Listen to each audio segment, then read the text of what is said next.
In any event, the life and times of Harry Bell-Irving. Chapter 1, Father's Day. My father died over 71 years ago, so there's nothing very recent in my memory. I think the relationship between children and parents was somewhat different when I was Andrew's age than now. I don't remember ever sitting down to dinner in our home, maybe at summer camp, but in our home I don't think I ever sat down to dinner without my father wearing a tie. There are a couple of things that I do remember.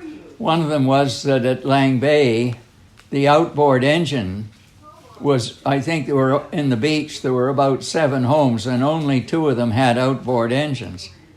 And every single time we used the engine, my father would take it off the back of the boat and bring it up to the house where there was a rain barrel full of water, and he would run the engine through. And half the time before we went out, he'd try and start the engine in the rain barrel to see if it would work. Often it didn't work, which meant that the children rode him when we went out fishing. In any event, one story that I thought I might tell, and it's very brief indeed, and I know I've said it to some of you before, I never heard my father swear, not once, and I was 22 years old when he died. When I talked to my mother about it after his death, she told me that when they were first married, went every day in Powell River down into the mill, and he worked in the mill. And then Peter was born, the eldest of us, and the first words that Peter said were swear words. And my father was so thunderstruck and wondered where he had learned them. And my mother said, well, don't you realize you come home from working in the mill and you go on talking like you're still with your buddies in the mill? And so my father was so shocked by that he said, I'm going to stop swearing. And the proof of it was his 4th son, who never ever heard him swear. So that's my story about my father. That's a good story. I remember just being so thrilled that I was going out with Dad by myself.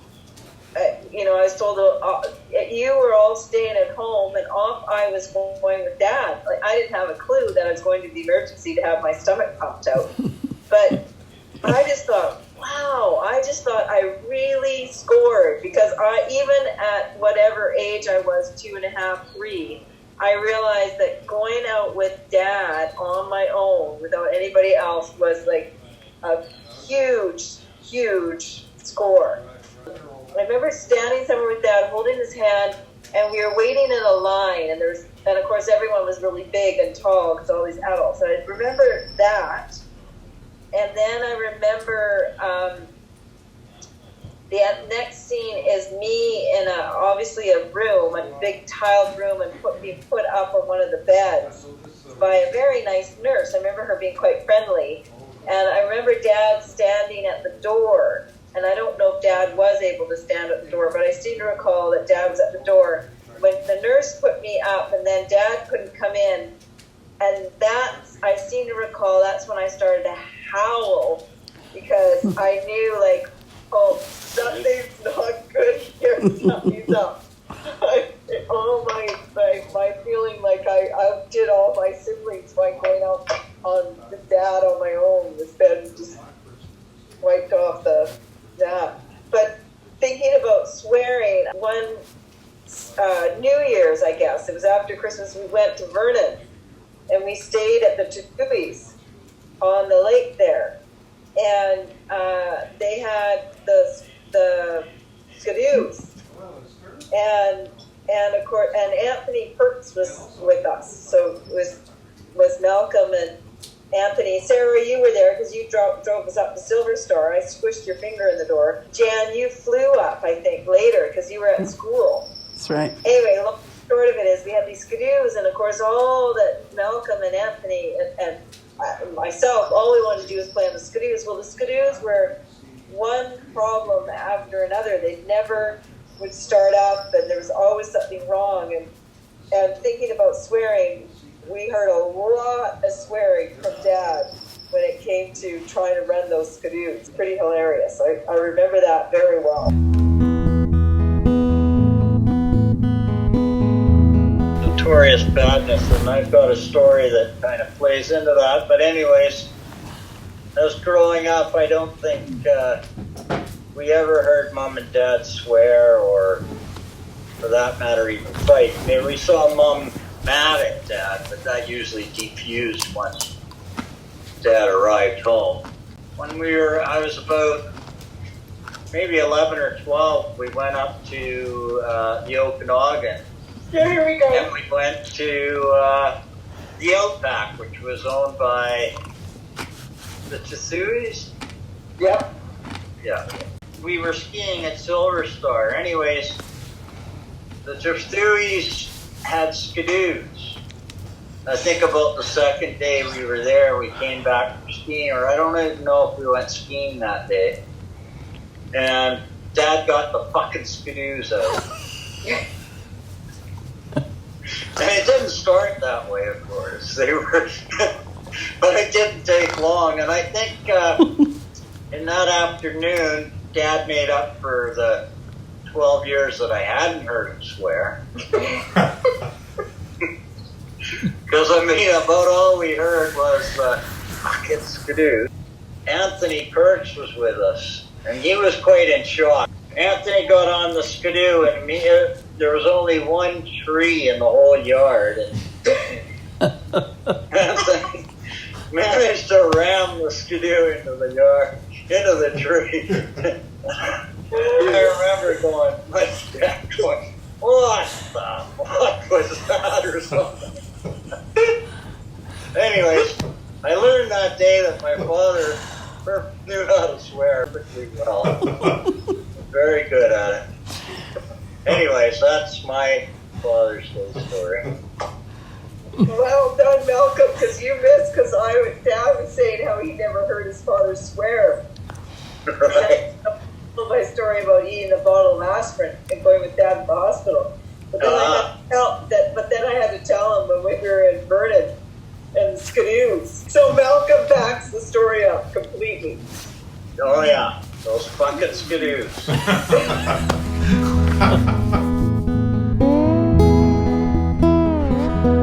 I think it was when Nanny moved into Hollyburn House in that little apartment, she decided that she needed a new dresser.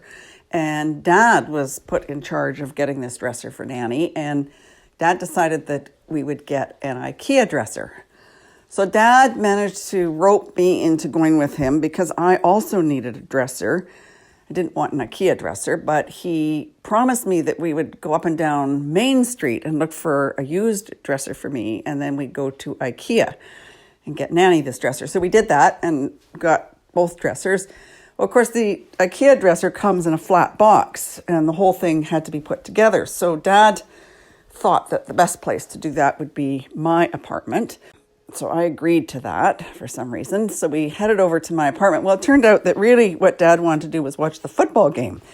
And I was just the ruse to be able to, if he came to my house, he could turn the game on and he could then watch me while I put the dresser together. So that is what happened. We got, though, to the part where we had to put the little knobs on the drawers. And it turned out that IKEA had not, they usually punch little holes in it for the knobs and then you just have to screw them in, but they hadn't done that. So we had to actually put the holes in, but they'd provided a sort of a diagram and so on that you could put over the shelf front and you could do that.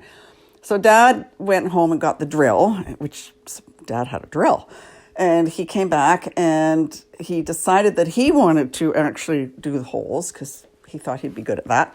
And he thought that we could use as a workbench the arm of my overstuffed chair. So that seemed to make some sense. So he put it there and got the drill out and he drilled the first hole. Well, he drilled it down and then up it came and to our great amazement, there was sort of this curly stuff that was coming up with it. And Dad and I were looking at that, just incredibly puzzled. We just couldn't think what that could be. Well, of course, dawned on us finally what it was, and we burst out laughing because Dad had drilled into the stuffing of the chair and pulled up this curlicue of stuffing.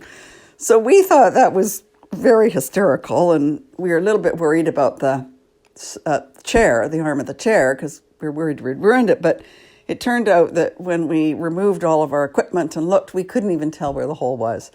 So that was my story for Father's Day for Dad.